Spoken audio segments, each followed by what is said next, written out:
hold that down until more people arrive. And then the other thing I'd like to do is I want to add, hopefully a brief discussion about possibly a moratorium on data centers. So if that's okay, is there a motion to approve the agenda with those changes? And again, I don't know exactly order that we're doing. So, okay, thank you. There's a motion and a second, and obviously there's only two people. All those in favor signify with aye. Aye. Motion passes. All right. So first, I think we'll start with the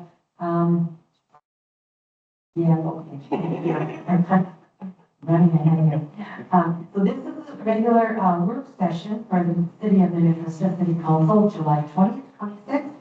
Present this evening are myself, Lisa Whalen, and the mayor. And next to me, we have council members Kathleen Rackett and Buddy Govern. And we're expecting Claudia Lacey anytime, any minute now. Peter Vickery is absent this evening. We also have staff here with us. We have Gary Peters, who is our Public Works Director. We have Paula Bowman, who is our City Assistant Administrator, Jasper Krugel, our Administrator, Brian Grimm, Finance Director, David Abel, Community Development Director, and then sitting in for Chief Squires, we have our Deputy Chief, Don Cummings. So with that, we're going to start out with let's start with the water meter reading software update. Yes, Madam Mayor, members of City Council. This is essentially to let the group know about a change in some of the softwares that our staff use to read the water meters. The current system that we have, let me pull this up real quick. I think it's called FCS. That is no longer going to be supported by the end of the year. There's a little grace period to implement into 2027. So what we're just timeline-wise, we're looking to potentially have something approved and ready to go for the 2027 budget. There is some slight costs for this that are kind of outlined in this, so we wanted to make sure to get this in front of City Council. But really, the software, and I kind of took this on from Gary when he was out a little bit, so he can also chime in on this as well. But really, the software that we have right now is quite old. I think we've had it for at least 10 years, talking to staff, and it's no longer going to be supported. A little background, we have Itron meters. We require Itron software to read those meters. So there's no, it's kind of it is a proprietary software. And the vendor that we have, United Systems and Software, is the reseller in the region for that software. So this is a sole source situation as far as the softwares go. But one thing with this new software is that we will have the capability to do what's called AMI reads. So that's a continuous read system. It requires a hardware update or upgrade to some of the meters for that to work. The package, and I thought I gave the quote to put it into the packet, but I can go over the quote because there are a lot of numbers and maybe some of them don't math out because they do give us a deduction on some of these things. But so there's the option, and I want to talk a little bit about that at the end, as if, we do proceed with this software update, we will have 126 of these ERTs that allow AMI systems or AMI readings. We have about 2,350 water meters. At what pace, if we want to even replace the ERTs that we have, what do we want to do with that? But back to the software, there's some initial fees that are related to the rollout. The implementation basically costs a total of $37,510. The first year of that, $13,000 is related to the implementation, which includes the cellular fee. The cellular fee is not $6.96 per ERT. So anytime you have an AMI system on the network, it costs that much per year for them to transfer that data. There is some training in there built into this quote, $10,000. The rep said that they put that number in there. We likely won't hit the 10,000, and that's not a guarantee for them. So it's whatever we decide we need to use for the training is what would tap into that. And then there's some fees related to Itron, and that's the Temetra Advanced is the name of the software. That annual startup fee is $5,250. And then there's an AMI Essential Smart Start promo, which includes the data, and that's $9,260. And so that's the year one cost to implement. Year two would be that 9,073, and that's assuming we have 126 of these AMI ERTs. If we get more than that, then that will scale up depending on that data usage, kind of outlined in the packet.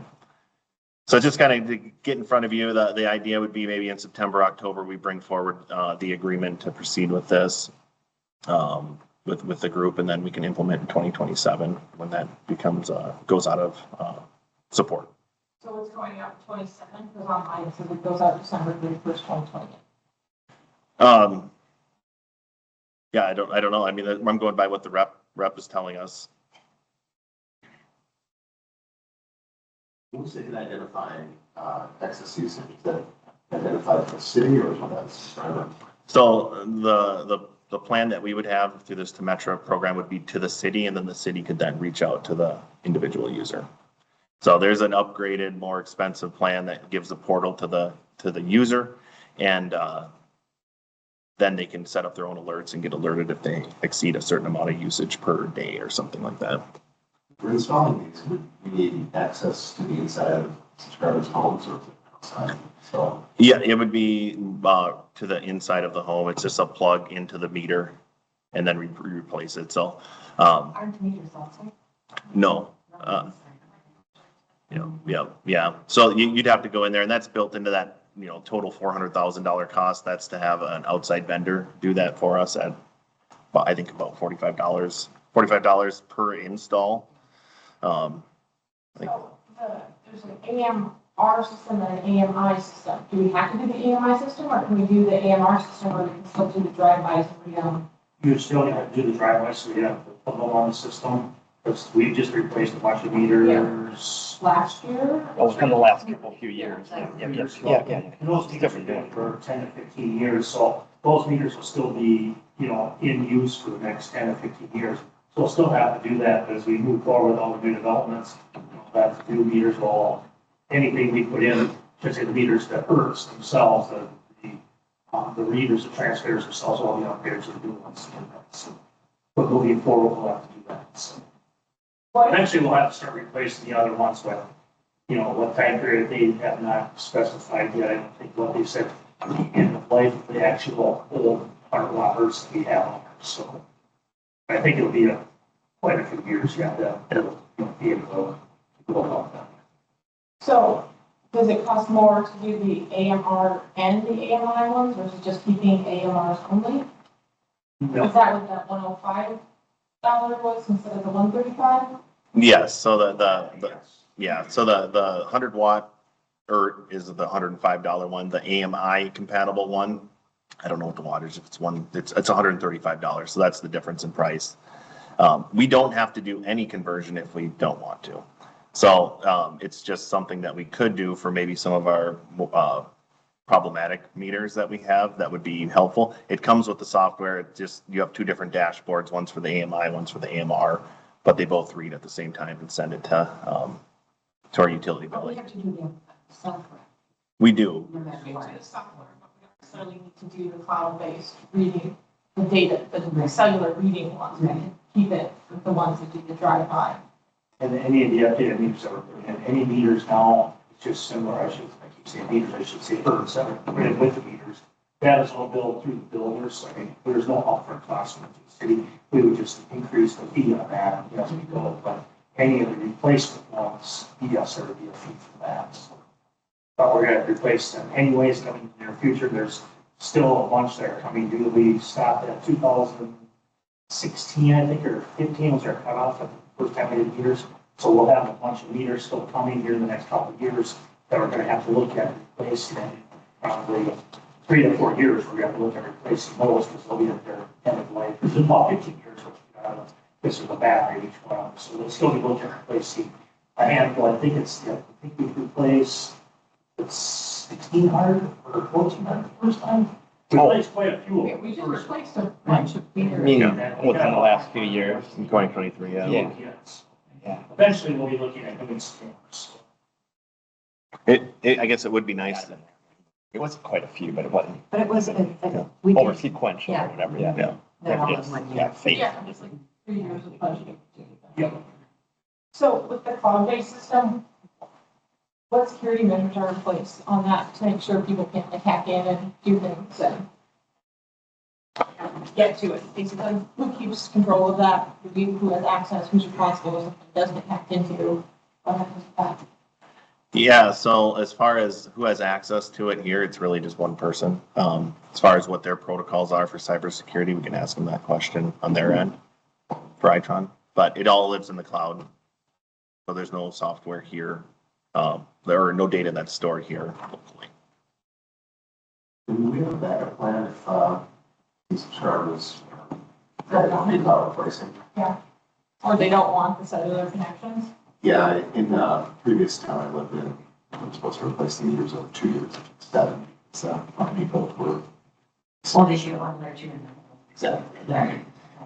Yep, there's things that we can look at, like a, a manual meter read fee, things like that. Cities have done for if you don't want that continuous read, ERT.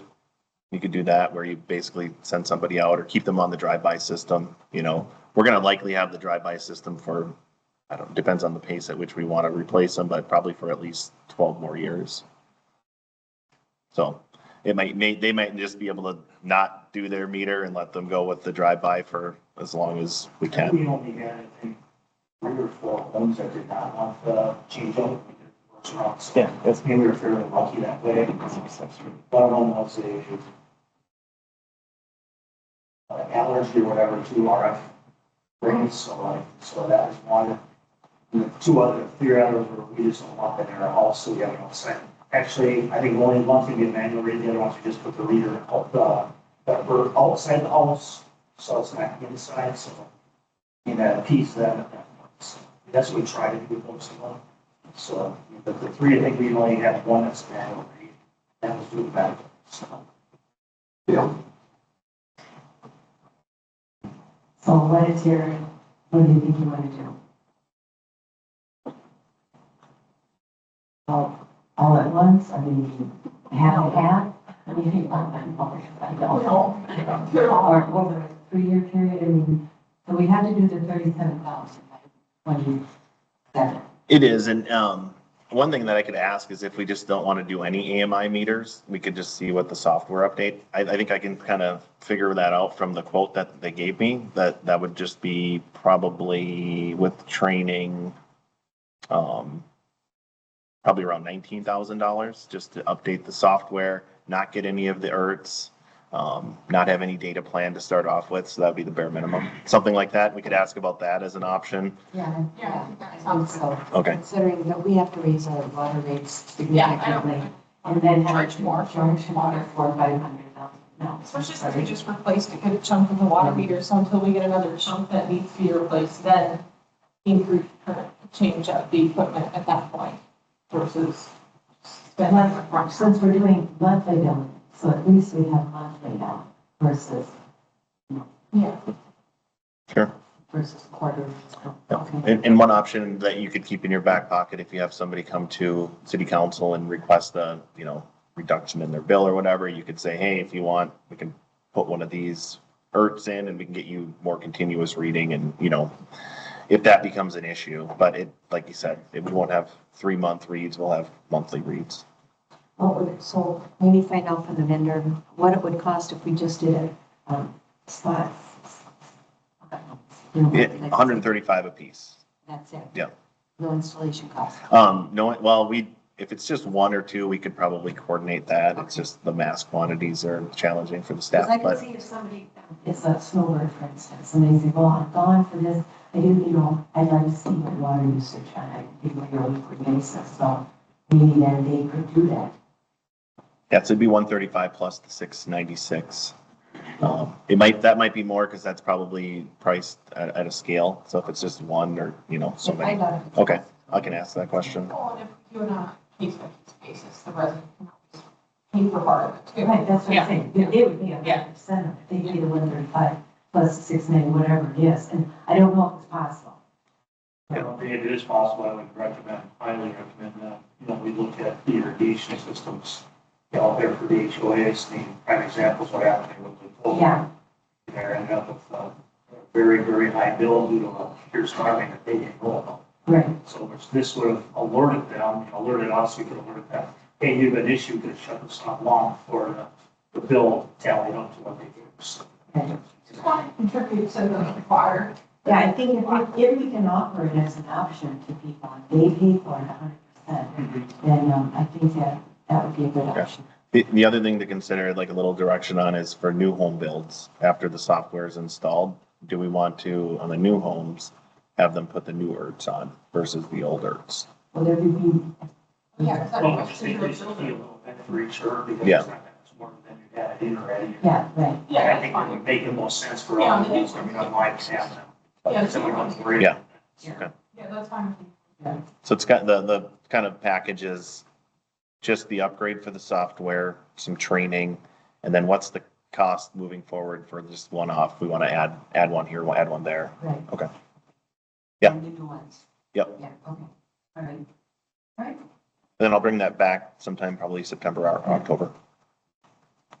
So we still have a lot of people here for the committee, so I'm wondering if they thought it was 5:30. We wouldn't know. I mean, that's what was in the emails, 5 o'clock. Only one person said they couldn't be here. Okay, well, let's do this. Let's do city council paid check-in, and then we'll do the comprehensive plan task meeting first. Okay, Yeah, Madam Mayor, members of council, as you can read in the memo, there's a window of time that city council can adjust their pay, and we're in that window of time before midterm election or an election. And this would be potentially, if there are any changes, implemented in January 1 of 2027. So you can see in the data, there's, a group, this is from the League of Minnesota Cities. I did a query between 15,000 and 7,500 to kind of find what the averages were. You can kind of, if you want, pick and choose cities that you want to take out of there, but you can kind of see the average for the mayor is $681. We're at 500. And the average for city council members is 508, and we're at 400. So one thing to note is there is and this wasn't very well documented as far as additional benefits in the League of Minnesota Cities, but we do get, you guys get $50 a month for internet as well. So if you would like to change anything or change the pay, that would be an ordinance that we would then bring forward at a future date. We just need the direction. that's right. Raise the hand. So here's the thing. When I looked at this, I was surprised even some cities that are much smaller than us have even a higher, pay their council and municipal more. But I hate to go, so last time before we made this change, it was like 20 years before we had revisited it. So I really hate to go more than 4 or 5 years, and I think it's been 4 or 5 years.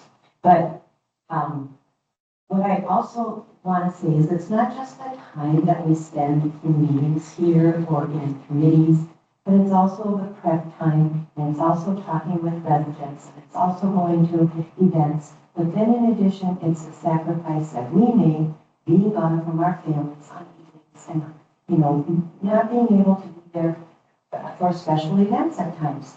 So it's all of that combined that I think we should be paid just a little bit more than what we're currently paid. When I think of the time that we put in and the sacrifices that we make. So that's my pitch.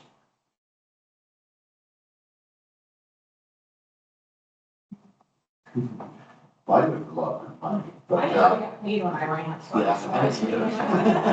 Do it for money. But here's the other thing. I also think maybe that, and so we have 2 people so far that have filed for the 2 open council seats. So I also think, would there be some incentive for people to file if they got paid a little bit more? I mean, We really want them to run. yes, we want people to run. I don't think so. I think you could double it, and more people would run. It's a huge commitment. Like Kathleen said, I didn't even know there was any pay whatsoever. But on top of that, you have to schedule your life, like you can't just go on. It's a huge. It is, I know. $500 a month, it's a token of, I think we should be commensurate with other towns with 10,000 people. I don't think we have to Right. give more charity than we already do. We're not asking you to pay a lot of money, but, No, I agree. And I just think that's to why- answer with other towns this size. So when I look at, and I'm gonna, I would take out like Alexandria and a few that are more in that $12,000 range, 12,000 population. So, yeah, I think we can raise it a little bit. So, that's my suggestion. And I would say, if you raise it $100 a month, we're gonna be close. We'll be close. Then we'll be averaging for council 500 and for mayor 600. Wow, I mean, that's, unless you want to go it's higher. been 4 years, it's been 4 years. I know. So I think $100 is fine, it's good, Do you have other suggestions? I mean, if the rest of if you're completely against it, I'll side with the majority. Okay. Anybody, listening, just point out that any peer raises don't show up until after the next election. Yeah. Right. And, all right, okay, so you'll bring back that ordinance? So just to be clear, mayor 600, council members 500. Okay. Fine. All right, that'll be a month, right? For the month, okay. So let's, it looks like we're not gonna get our, people here for the, task force. We do have two ladies here. Thank you for coming. So, David, maybe I could just have you quickly give us an overview of what the commitment for this committee would be. Yeah, thank you, Madam Mayor, members of council. So once every 10 years, as you know, we update our comprehensive plan. The next update due date would be the end of 2028. So what we'd be looking to do here is putting together a task force. As you know, pointed out in your packet, we have a total of 3 parks and planning commissioners that have volunteered to be on this task force already. We put out an advertisement in the newspaper and on social media for any other residents at large, if you will, that would be interested in helping out with this task force. The goal here would be to start the fall of this year.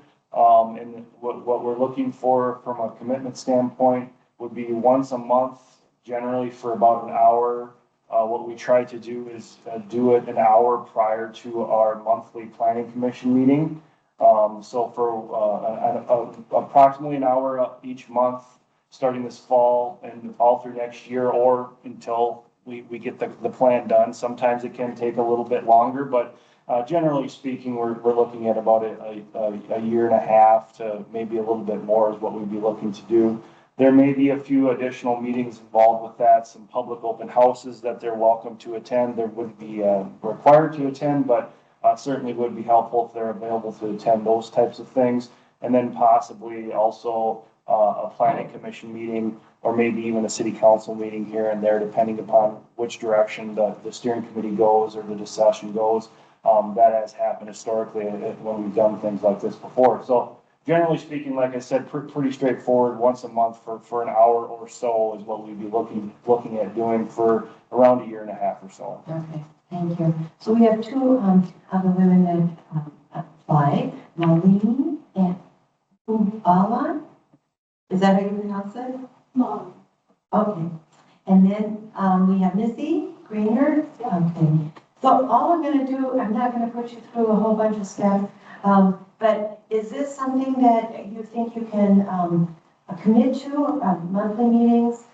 We kind of would expect you to participate at least 75 to 80%, be present for the meetings. Is that something you can do? Yeah, is it a certain week or day of the week of the month, like week of the month? Yes. Yep. Would it be before this? It'll always be, so our planning commission always meets on the 4th Monday of each month. So it'd be the 4th Monday of each month, and they meet around 6 o'clock, 7 o'clock. 6:30, they meet, so we'd be looking at around 5 o'clock, similar start time probably is what we'd be looking to do is about 5 o'clock. Yeah, totally. Yeah. And they don't meet in December. Yeah. That's. And usually we don't, it may not need, and there may be a couple more times where we don't need, maybe because some more research has to be done or whatever. So, and during the summer months, there may be July, for instance, where we don't meet. But generally once a month, the fourth Monday. Okay. Any other questions with all of our applicants here? So hopefully they'll say the same, and we'll get started, and you'll be getting some notice from David for that. I think we'll bring this back at a regular meeting under consent. No, it's under business tonight. Okay, then we'll just bring it back. So I'm pretty sure you will be appointed. You're welcome to stay, but you don't have to if you don't want to. So, thank you very much. All right. Thank you. Nice meeting you. So next, we're going to talk about the ATV ordinance discussion. I'll hand that over to Jasper first. Yes. Madam Mayor, members of City Council, this was requested by Councilmember Lacey to bring on to the work session and was affirmed by the City Council. You can see in the packet the language that was developed, I believe, in 2022 for the current operation of recreational vehicles on private property section in the code. Essentially, this was driven by, I think, complaints. This was a little prior to my arrival here in Minnetrista, but it was a complaint-based item that there was a desire from members of the public to develop an ordinance that was a little bit more restrictive. And in here, you can kind of see the basic terms, no operation between 9 p.m. and 8 a.m., no more than 2 consecutive hours of operation, may only be operated on a parcel 3 acres or larger. Can only have 3 total recreational vehicles operated at one time on a parcel. And then this is one I think that we're going to probably talk about is recreational vehicles may not be operated within 300 feet of the property line of any parcel without the permission of the residents of the parcel unless they are being used conducting agricultural operations. And then they must be equipped with a muffler system. So those are the basic terms, and I'll leave it to City Council to talk about if they would like to change it. We do have a Pat who's been quite involved with some of these ATV complaints over the years, so he's good insight for wisdom. Well, let me just kind of explain because I don't think any of you were here. You were here. So we had 2 property. We had 2 property owners, one here, one there, of course, very next person. And one property owner had multiple children, a lot of children, multiple ATVs, and they created this path or this trail, and they would ride these ATVs and get out right on the property line, and they were very challenging to try and So anyhow, so this is the result of that. We try to give the property owner on one side a little bit of reprieve from the dust and the noise and so. So having said that, I understand that the new property owners, that are next and now in a similar situation are a little nicer to maybe, I'm not sure. Anyhow, what I might suggest, and this might be a real simple solution, is that we say not 300 feet from the property line, but 300 feet from any dwelling unit. In other words, from the house. And I had Jasper, and this is just a thought, I had Jasper look at it, and the one house on this side is about 200 feet from the property line. And so they would only have to be 100 feet from the property line. So that would really give them a lot more wiggle room. And on the other side, and it would be the same. They would have to be 300 feet from the property line, 300 feet from the house. So, couldn't they just ask the neighbor? No. Can I go through this? I mean, you could ask the neighbor. Can I just give you a little bit more information about what Madam Mayor was discussing? May I? Thank you. So let's say, it might help with what you were going to ask. Let's talk about property A, B, and C.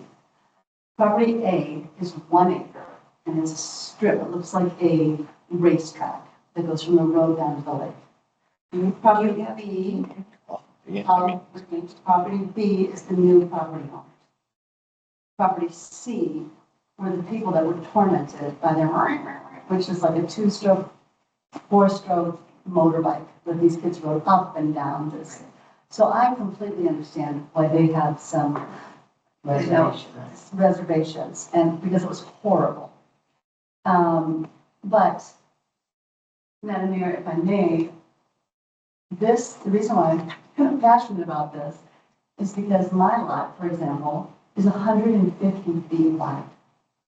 We use an ATV just about every day in the summer to take our coolers down to our boat. I talked to our neighbors, they've never heard it once. I'm 30 feet from their sliding glass windows. Because I'm respectful, I use it for 10 minutes. Right. I don't think this is an issue of 2-stroke, 4-stroke dirt bikes. I think we've got something on the books that is being violated every single day by multiple people all around the lake constantly, and it's not enforced. So we have an ordinance that is not enforced. I think after 9 a.m. is wonderful, before 8 a.m. is wonderful. 3 at one time, that's a lot. 2 hours consecutively, that's a lot. We could keep all those. But 300 feet is going to eliminate the majority of homes on the lake. But they can get, for instance, your neighbors, for instance, they're not complaining. I don't want to go have to ask my neighbor if I Oh, can. yeah. So the reason you say they're not being enforced, it's a complaint-based system. So if no one's complaining, that means your neighbors don't care. So if your neighbors start complaining, then we would enforce the ordinance. Well, this was brought to my attention because neighbor C is standing on the property line filming the new young family that are just trying to take their 2-year-old and their baby down to their boat. Quietly. Well, what are they driving? I've seen it. It's the same thing I have. It's a razor. It's modified. It has, you can modify a razor for anywhere between $150 and $300. Reduces the sound by 85%. This is something used by everyone, Catherine. Has anyone complained? Have you guys gotten complaints about this They're property? filming this down Well, the. I understand the point. Have they reported a complaint? not really. Okay. Hold on, so, but, my concern is, we can't change this so the only way you could do it is, you could change it somehow to say, in the developed area, this is the ordinance, in the rural area, this is the ordinance. Or you do one ordinance that's citywide, and that's what we were basically addressing it because of the rural areas. And we've never gotten complaints, I don't think, of ATVs in the developed areas. Have we? I mean, Then I would say, hold on just a minute. there's no complaints, so we should remove the 300 foot. No, I don't think so. No. Yeah. As far as the distance, the only one I can think of off the top of my head is The what you guys original were one. talking. Right, yeah. I mean, it's, So I will be violating city ordinance every time I'm on my ATV going down to my dock. well, That's what's so absurd, because I can give you 50 people that do this every single weekend. right, but their But neighbors why- are complaining. So it's- But it's an ordinance saying we can't do it. But by the fact that they're not complaining, You have the they're permission. basically saying we don't care, or it's okay. Now, if you were going down to your dock 100 times for 2 hours, let's just say, they might complain. But if you're going once or twice a day, nobody's gonna care. So you're saying it's too difficult just to remove that one detail? Because then what do you do for the people out in the rural area whose kids want to run around a track for who knows how long with 3 ATVs for 2 or 3 hours at a time close to their neighbor's property? What do you do about them? Well, that's a nuisance. That's a nuisance. I mean, it's not, you're keeping.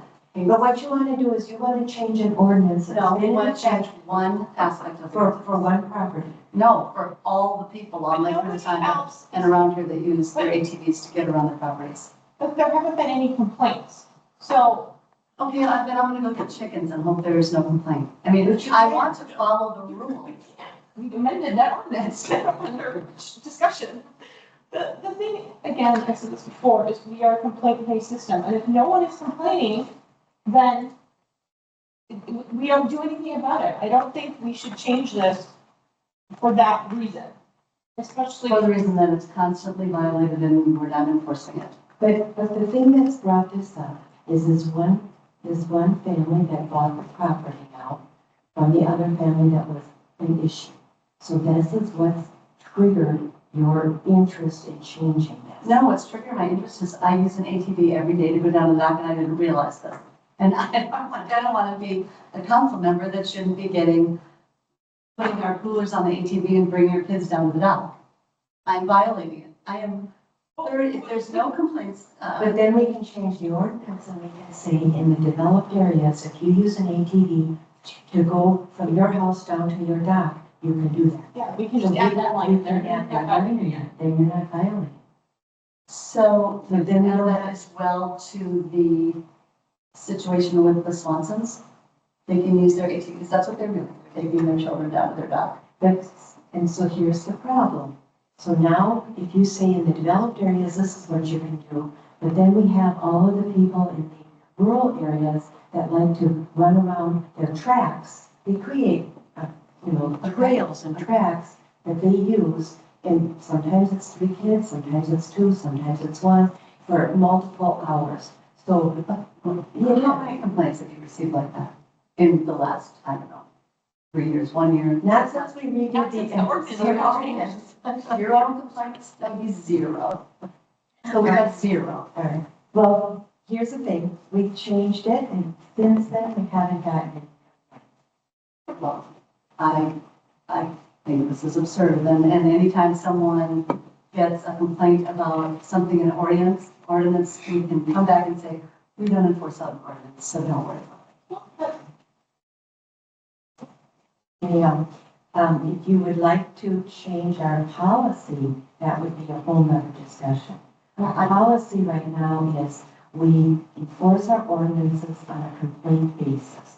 So if you would like us to enforce our ordinances differently, we can do that. But that would have to be a council decision. And the other thing is, if people out there by Whale Tail, if they want some relief from this ordinance, that's what I'm saying, is we can say, okay, you just have to be, if you're gonna be driving around, whatever, but Claudia, you have to understand that there's other people in the community that would not just drive down to the lake. What if we just add a line that says recreational vehicles may be operated within your property for purposes of going back and forth to your dock? We could just say it's de minimis use of 15 minutes or less. It's not. Violate this ordinance? Yeah. Oh, that's easy. That sounds fun. Yeah, because that way, then, if you are just going back and forth to your dock, then that would fall under that. So you're really concerned more about the people that are. What I don't understand is how you can't see that the police officers, Jasper, we don't get any complaints about this, but yet you want to be some books. Well, that's because before we had this in the books, we got complaints. One person. No, okay, before you guys were here, we had other complaints too. I mean, this isn't a one-off. We had other complaints elsewhere in the city as well. And I know it's been more than 10 years, but we've had other complaints on Game Farm and on out there, probably 2 or 3 properties where people just round and round and round. So it's not just one property. And because since we created this, we haven't had complaints. And the other thing is, I don't want our police to have to deal with these kind of complaints. I think Brian's offer is fabulous. I think that's a great idea, that you can use it for whatever you want to say, 15 minutes or whatever to drive down to your dock.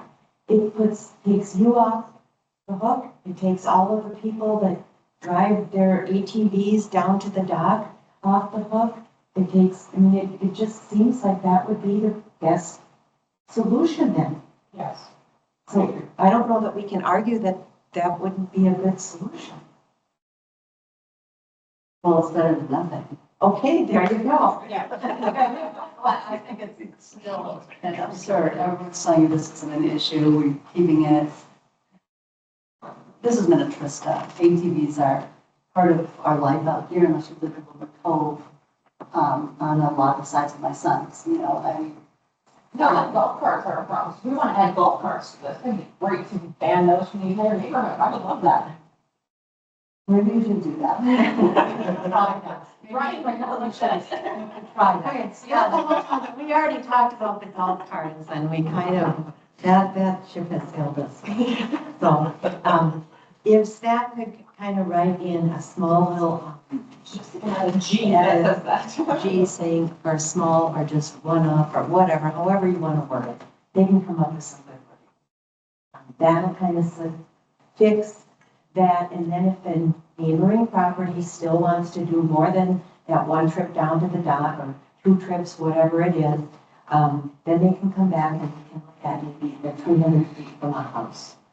So, let's try that for now, and then we'll come see what happens. That sounds good. Just to confirm, the threshold is 15 minutes. Do you get to come back to your house? No. Yeah. Okay.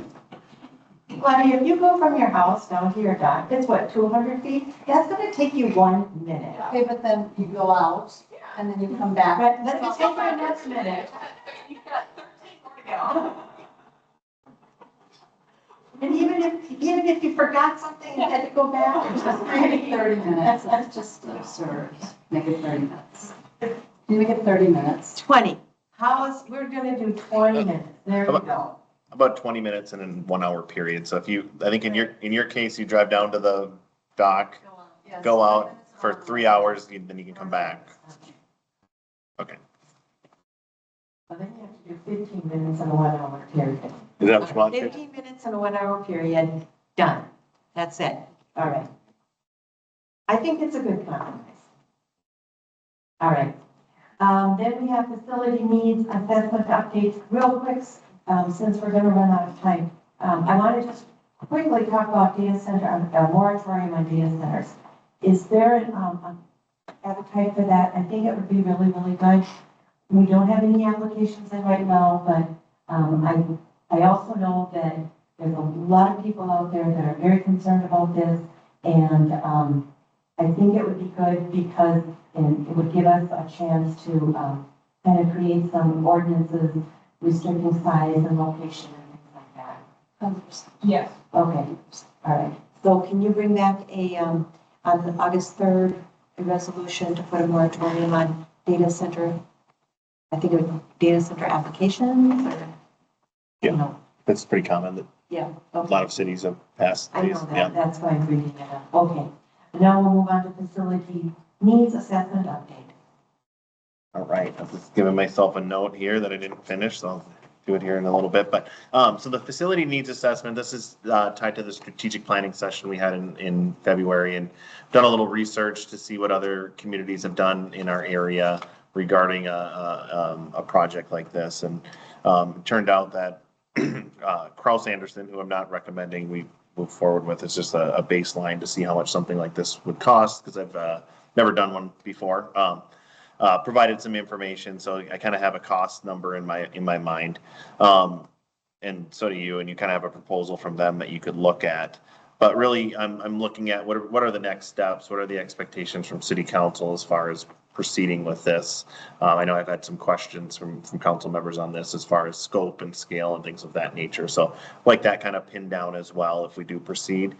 This is something depending on cost that we could either probably not really work into the budget in 2026, but maybe kick off in 2027. So I don't know. There's quite a bit of information in here, and for time's sake, we're kind of just looking for direction as far as what you guys want to do as a group. Well, one of the things I mentioned to staff is I think we can eliminate the police department facility study because it was just built in '09. It's not even 20 years old. It shouldn't really need to be revisit it at this time.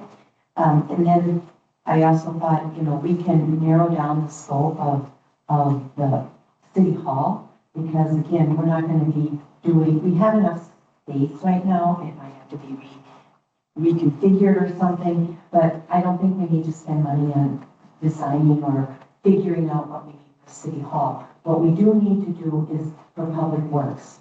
However, having said that, we don't need to, or I think what we should do is plan on, if we're gonna do anything, wait until, we could start like in 2030 or maybe 31, because then the police department bond falls off.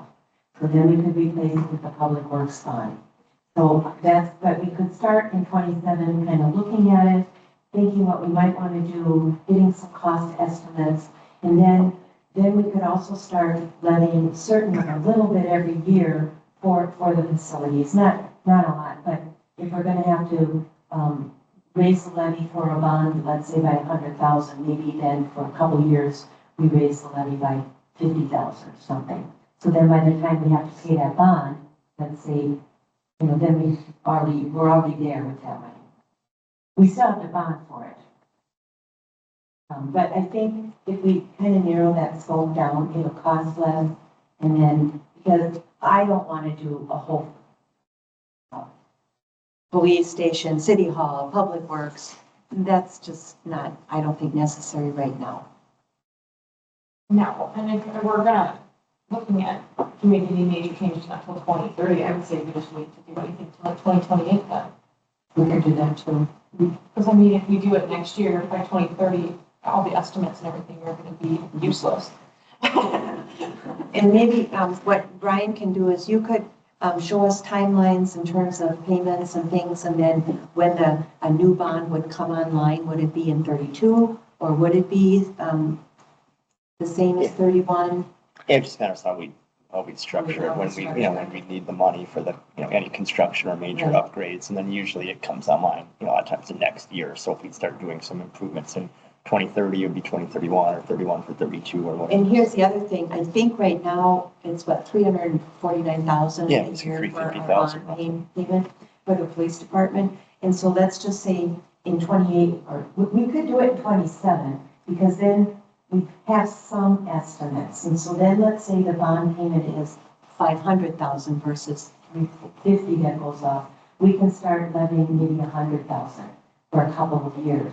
So then we'll ratchet it up to the 5 or 550. We can start doing that without even doing this. I mean, we can Right. just start ratcheting it up without having the, like, inspection and all that, the scope done. I mean, 'cause we're going to need it, so I mean, we can do that without necessarily getting the scope done. Okay, just so you know, because I think it's gonna be more than, 350, because I think that bond was only like 4 or 5,000, a million. I think it was, It was about 5 million, because I think we had some other It was funding 5 million. sources, but yeah, it was, 6 million project, 5 million. Yeah, project. because it was like $1 million for the public works, and then it was $4.5 million for the police department, and then we had like $1 million or something. had some- So I think it was around 5 million.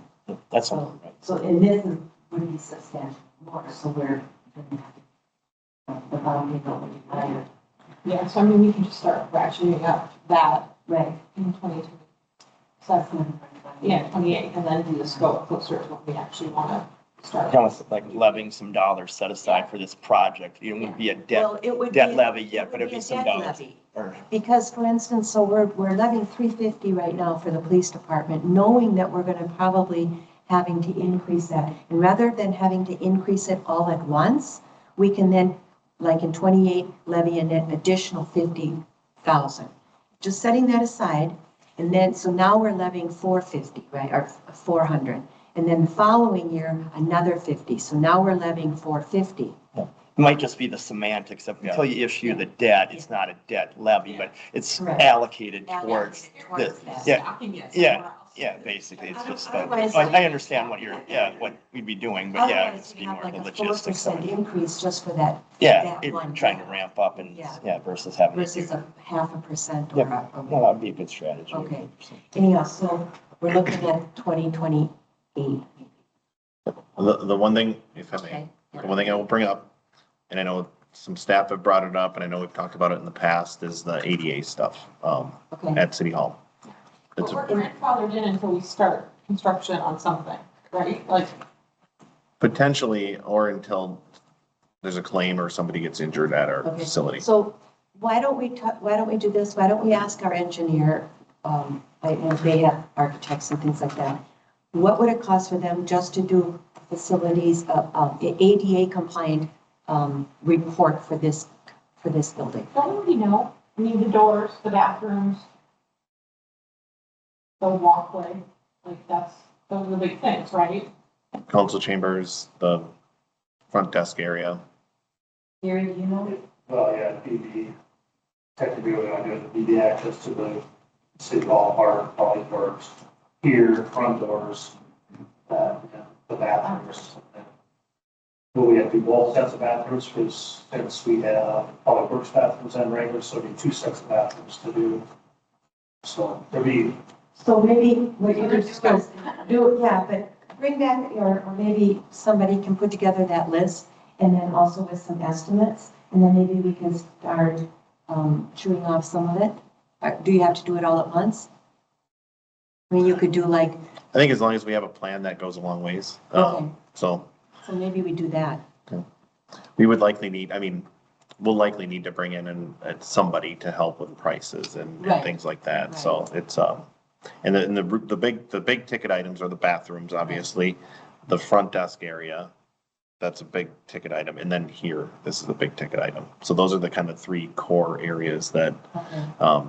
you know, and we would be forced to do something if somebody would run for city council that needed accessibility. Yeah. Okay. So, Well, let's, even if it's in 3 segments, you know, Sure. something in 28, something in 29, something in 30. The front desk area, is that just because the window's so high? yeah, right, it's Just casual section. And then maybe bring back some numbers. I know bathrooms are expensive. Yeah. So, so I think the steps are just, you know, phasing in what the scope is okay, exactly. And then from there, we can kind of throw some numbers. Mhm. So it'll be a little while, but okay. yeah, we can start with that. Sounds like it'd probably be a 2028 and beyond, right? If Yeah. that's, Yeah, I guess what I'm again, hearing, because whatever. we're already looking at 10, 12% right now without all that, so I think we'll have to look at 28. Yeah. But at least now we can figure out how much and then, yeah, what needs to be done. Okay. So I think we're good. Hey, George, are you here for the committee, task force? I can do both. I'm here if you want to listen to my spiel, if you want me on. Well, we're already, basically gonna appoint you, so that's not an issue. And if you wanna wait around till 6:30, for the, regular meeting, your item, may be discussed, so then you could discuss it at that time. Okay, all right, all right. Well, do you wanna hang around for half an hour or so? Okay, all right, good, thank you. All right, is there a motion to adjourn our work session? Thank you, is there a second? Second. Thank you. Mr. Governor? All those in favor signify by aye. And I say that, we're kind of laughing because I said I won't call you Peter. You're sitting in his seat. All right. All right, with that, we can be adjourned until 6:30.